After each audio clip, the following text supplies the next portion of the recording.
Good morning. I've got 4.5 miles this morning on the schedule, and I have made some changes from yesterday, from last week in terms of what I ate. And also I brought water with me, so we'll see how that works. If you're new here, I'm Karen, and last December I lost my exercise mojo in a big way. I'm getting it back now, one workout at a time.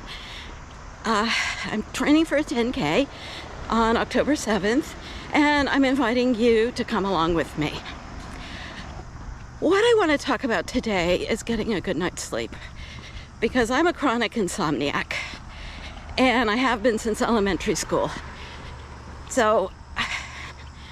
But I'm also going to experiment with a little bit of a different format in these videos, that instead of talking to you while I'm walking and being a little bit out of breath, I'm going to finish my walk.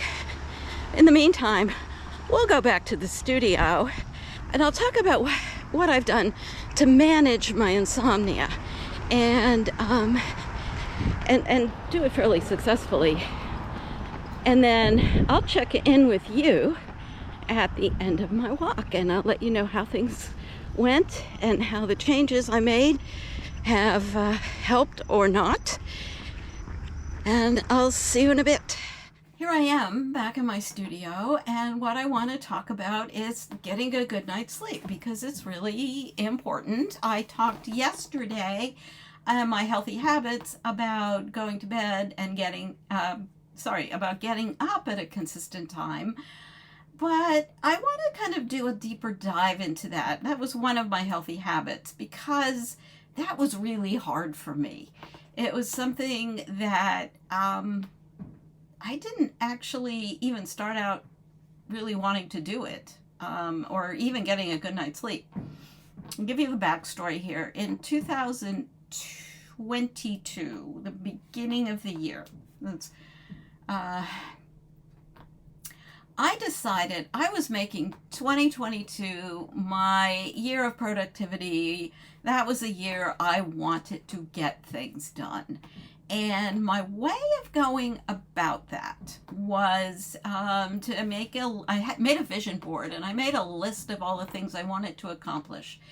And in my effort to do that, one of the things I decided I needed to do was I needed a morning routine. I needed a better morning routine. So I decided I was going to get out of bed at a specific time. And boy, I mean, for me, that's like pulling teeth, especially when you're not sleeping well. And what I was doing was I wasn't sleeping well, and so I was making up for it in the morning. And of course, I was just kind of drifting later and later and later. So that, it was just really hard for me. The first thing I did was I set the color shift on all my devices to make sure that at about an hour and a half before bedtime, the color shift changed, so that the blue light doesn't interfere with sleep. The other thing I found that I need to do, and this is getting up at a consistent time, meant I had to wind down the night before, a half an hour before bedtime, because it means getting to bed at a consistent time also. I think conventional wisdom says put down your screens, and but who does that? I mean, really, I don't. And I'm sure most people don't. But what I really try to do, and I recommend that you would try too, is don't do anything that's disturbing or anything that's going to stimulate you. If you're going to read, don't tuck into War and Peace, or watch a Stephen King movie, or even read the news. It's just, do something soothing. Watch a sitcom. Listen to some music, or take a soothing shower or bath. Really, I think that's important. The other thing I recommend is that you use a bedtime app. I'm using the iPhone app that came with my phone. The thing I really like about that is not only does the alarm come on at a specific time every morning, but it also, at a particular time at night, puts my whole phone on Do Not Disturb. And I think that's a really important feature, because that way there's no accident. Somebody sends you a text in the middle of the night, it's not going to wake you up. The other thing I highly recommend, and this was hard for me too, is to resist the temptation to use your phone in the middle of the night. If I couldn't sleep, I'd be on my phone playing games or checking Facebook. And actually, there was a survey, and 1 in 3 people admitted that they used their phone in the middle of the night. So I know I wasn't alone. And that light, even if the color shift is on, the light and the mental stimulation actually makes it harder to go to sleep.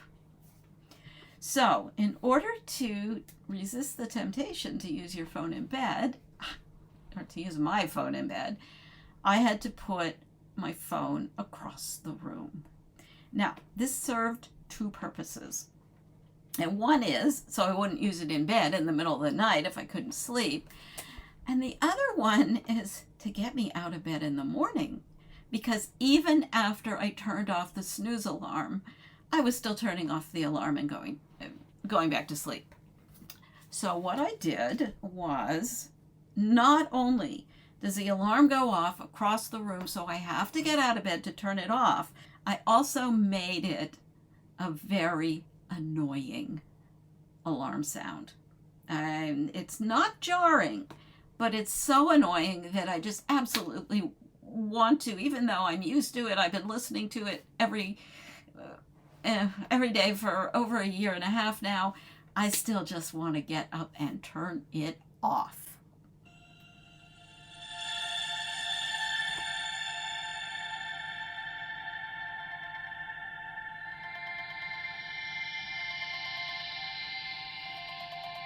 Yeah, that's annoying.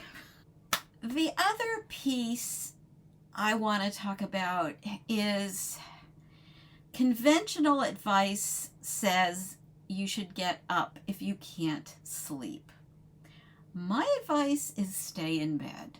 I have found if I get up, if I can't sleep, either can't fall asleep or I wake up in the middle of the night and I can't sleep, if I get up, it actually, I think, makes it worse. Because, I mean, what do you do if you get up? You're either on your computer or you're reading.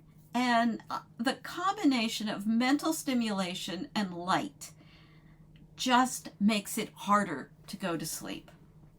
What I do instead is use a bout of insomnia as an opportunity to meditate.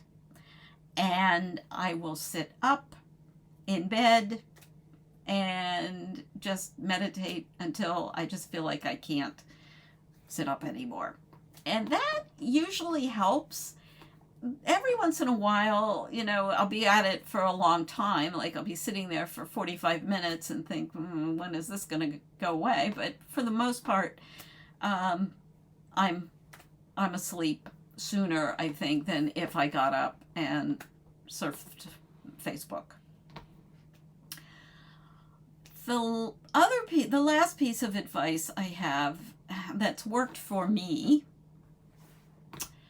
is don't try to fall asleep, because I have anxiety issues, and I know that I think for a lot of people, you've got a big day tomorrow and you've got to get good night's sleep so you can get something done, and that is the surest way to not be able to get to sleep. So don't try to fall asleep. If you can't fall asleep, meditate. You're actually going to be less anxious if you don't try to fall asleep.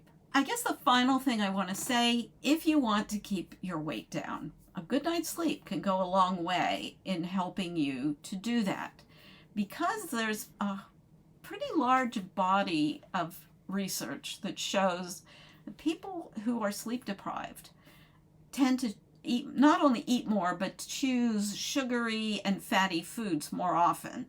And it's not the panacea or a magic bullet, but it goes a long way. It also helps your immune system. It gives you more energy. So it's win-win when you're getting a good night's sleep. Makes you more productive during the day. If there's anything that you found that I didn't talk about that's helped you get a good night's sleep, I'd love to know about it. Please let me know in the comments.